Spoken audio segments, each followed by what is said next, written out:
Good evening, ladies, gentlemen, and award recipients. I want to congratulate Robert on his book and his great contribution to Jewish literature, specifically Holocaust literature, and loving memory of my father and my mother. We're very grateful for his contribution. Robert, I ask you to accept this award and say a few words.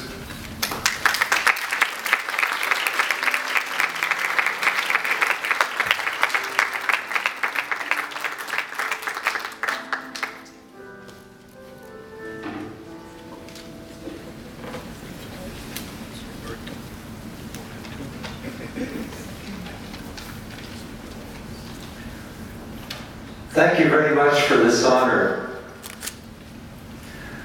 I am a businessman, not a professional writer, and at this stage of my life, I am certainly not contemplating a change of careers.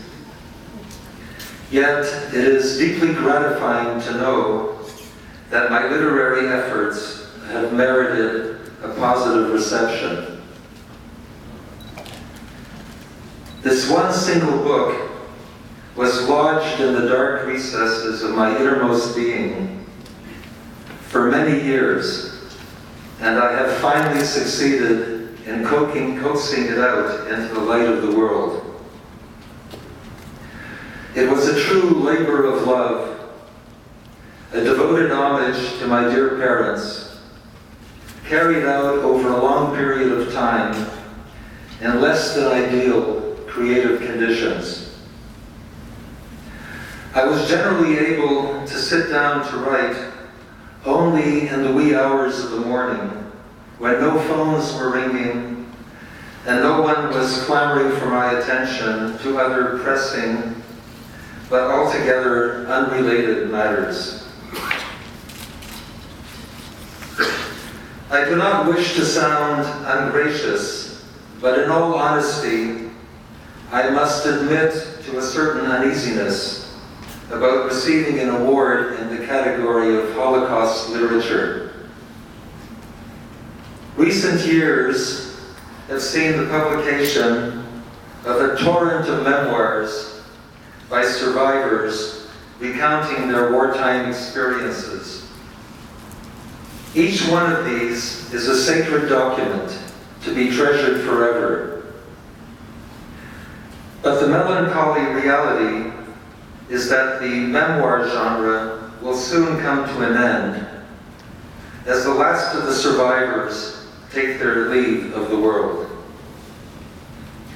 My own dear mother, Judith Rubinstein, who is going strong at 90 and whom we are thrilled to have present with us here this evening,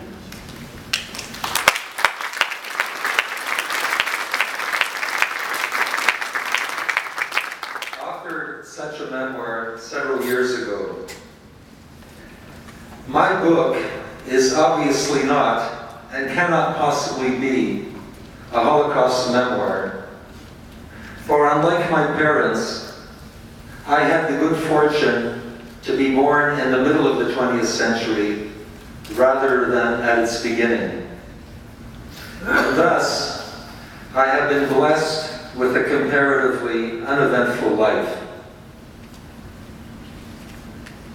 What I, as a member of the generation following the deluge, am able to do, and feel strongly obliged to do, is to tell the story of my parents, and by extension the story of a great many other survivors, from my perspective as an eyewitness at close quarters to their new lives following the end of the war. This is a stirring saga of people who had their earlier lives shattered into tiny pieces. People who experienced the unspeakably horrible murder of their loved ones for the crime of having been born Jewish. People who were subjected to the cruelest, basest degradation and suffering. Yet, these very same people were able somehow, slowly and painfully, to pull back from the abyss, to undergo a remarkable process of healing and transformation and reconciliation, to remain decent, compassionate human beings, living successful and well-adjusted lives. This is a story that cries out to be told to the world. I ardently hope that my portrayal of the post-war spiritual odyssey of two such people, my own dear parents, will inspire others to follow in my footsteps. Whatever this new literary genre may eventually be called, I trust that it will be something other than Holocaust literature. To the extent that I made reference at all to my parents' characteristically dramatic wartime experiences, it was only for the purpose of providing essential context for their later spiritual renaissance.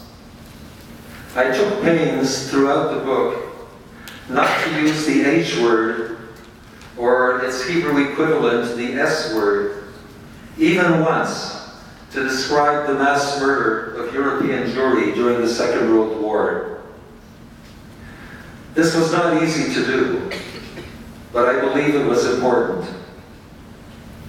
My deliberate and self-conscious intention was to move past the overwhelming negativity of the Jewish wartime tragedy and shift the focus to that which is positive, uplifting, and inspiring about the subsequent new lives of those who survived it.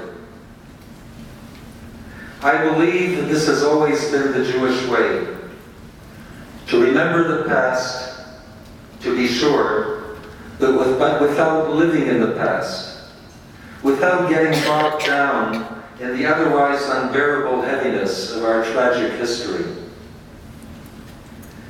We Jews have survived these thousands of years by heeding the celebrated injunction in Deuteronomy to choose life over death and to look confidently to the future. The enduring ability to do this has constituted our moral victory over the forces of darkness, past and present, that have attempted to construe a world devoid of Jews. As the proverbial canaries in the coal mine of human history, the extent of our success in achieving this victory will determine not only the destiny of the Jewish people, but the destiny of mankind. And I must, at this point, express my deep admiration and respect for Mr. Tariq Fatah, who exemplifies the ideals that I've just spoken about.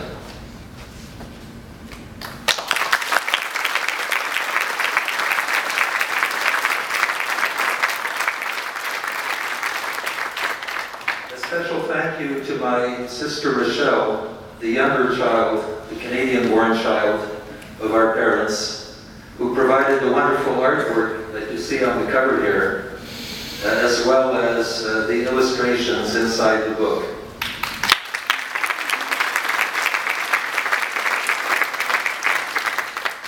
Thank you to my children who traveled from near and far to be here to support their Abba on this special moment in his life, one that I never aspired to and never expected I would see.